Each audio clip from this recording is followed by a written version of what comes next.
انہوں نے کہا خدا مجھے میری بیٹیوں کا دکھ نصیب کرے۔ ثقلت بنیتی ان لم تروہا، اگر تم گھوڑوں کو نہ دیکھو۔ انہوں نے کہا گھوڑے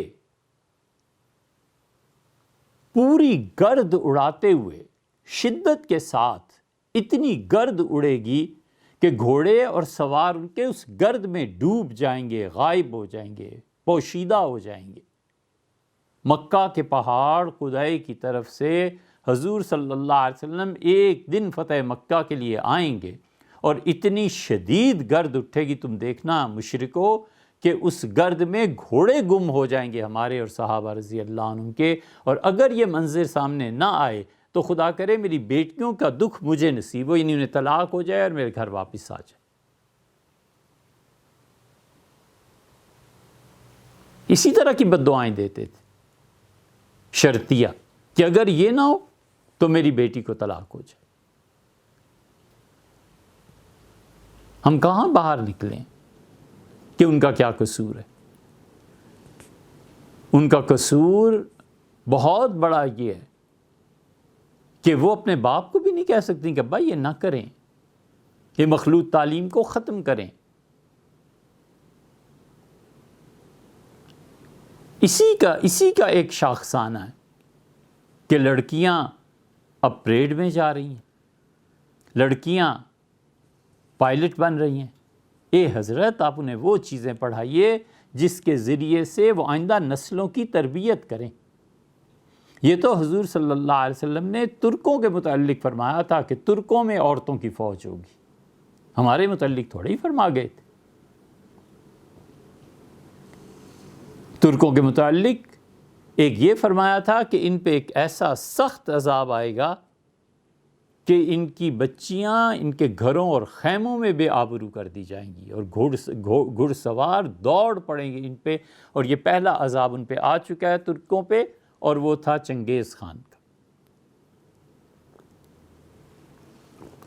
اور دوسرے کے متعلق رسول اللہ صلی اللہ علیہ وسلم نے فرمایا تھا، یہ مستدرک حاکم وغیرہ کی روایات میں دیکھ لیجئے، فرمایا تھا کہ دوسری مرتبہ ترک پھر قتل ہوں گے جب یہ نکلیں گے، فوج ان کی نکلے گی۔ اور ایک جگہ یہ بھی آیا ہے، اب خیال نہیں ہے، مدت ہوئی پڑھے ہوئے، ان میں عورتیں ہوں گی فوج میں، اور وہ بے آبرو بھی ہوں گی۔ یہ آذربائیجان، اس کو فتح ملی نا، حضرت رسالت پناہ صلی اللہ علیہ وسلم، آرمینیا نہ جانا، وہاں خدا کا عذاب آئے گا، اور آذربائیجان کو فتح مل گئی، ہو گئی۔ اس کے بعد فرمایا تھا کہ پھر دیکھو کہ تم جزیرے کی باری آئے گی، عرب جتنے ہیں میدان جنگ بنے گا اب ان کا۔ اور پھر فرمایا تھا مصر کو دیکھو کہ تم تباہ ہو جائے گا، اور پھر ترکوں کے متعلق فرمایا تھا کہ عیسائیوں کا قبضہ ترکوں پہ ہو جائے گا، اور پھر لڑائی ہوگی، اور پھر ایک افواہ اڑے گی جھوٹی کہ حضرت مہدی آ گئے ہیں، اور لوگ جائیں گے اور جھوٹ ہوگا۔ اور پھر ایک جگہ رسول اللہ صلی اللہ علیہ وسلم تھا کہ گھوڑوں پر سوار 12 جوان نکلیں گے، اور اے مجھے اپنے پروردگار کی قسم ہے، میں ان سواروں کو بھی جانتا ہوں، ان کے باپوں کو بھی جانتا ہوں، ان گھوڑوں کو بھی جانتا ہوں، ان کے رنگ بھی اللہ نے مجھے بتائے ہیں کہ وہ 12 سوار کون سے ہوں گے اور کب نکلیں۔ ہم جا کہاں رہے ہیں؟ ہم اپنی بچیوں کو وہ کیوں نہ چیزیں پڑھائیں کہ وہ اپنی اور ہماری آئندہ نسلوں کو وہ چیزیں پڑھائیں جن سے قومیں بنتی ہیں۔ ادب ہے، شاعری ہے، میڈیکل ہے، گھروں کے نقشے بنانے ہیں، فائن آرٹس کی بہت سی چیزیں ہیں جو ہماری بچیاں پڑھیں، اور اگر ضرورت پیش آ جائے تو حلال کا رزق کمائیں اور اپنے بچوں کو پالیں۔ علامہ اقبال، آپ کیا سمجھتے ہیں ایسے ہی اقبال بن گئے تھے؟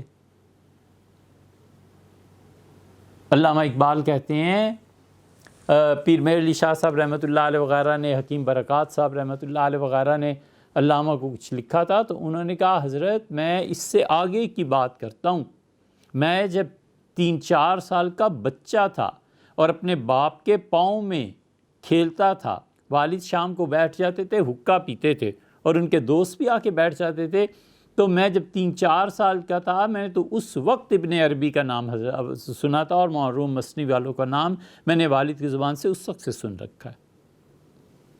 ابھی دوسری جگہ کہتے ہیں کہ اقبال کو جو کچھ تم سمجھتے ہو نا کہ علامہ اتنے بڑے مقام پہ ہے، یہ میری ماں کے اندر کے پاک ہونے کا نتیجہ ہے۔ میری ماں اندر سے پاک تھی، اس کا دل پاک تھا، میں نے اس پاک جگہ پہ اپنا وقت گزارا ہے، یہ اس کے اثرات ہیں۔ آپ ٹھنڈے دل سے سوچیں ہم کدھر لے کے چل رہے ہیں۔ کوئی جھگڑا نہیں، کچھ نہیں، ہم صرف یہ کہتے ہیں کہ اللہ ہم اس نظام زندگی میں نہیں رہنا چاہتے، نہ رہ سکتے۔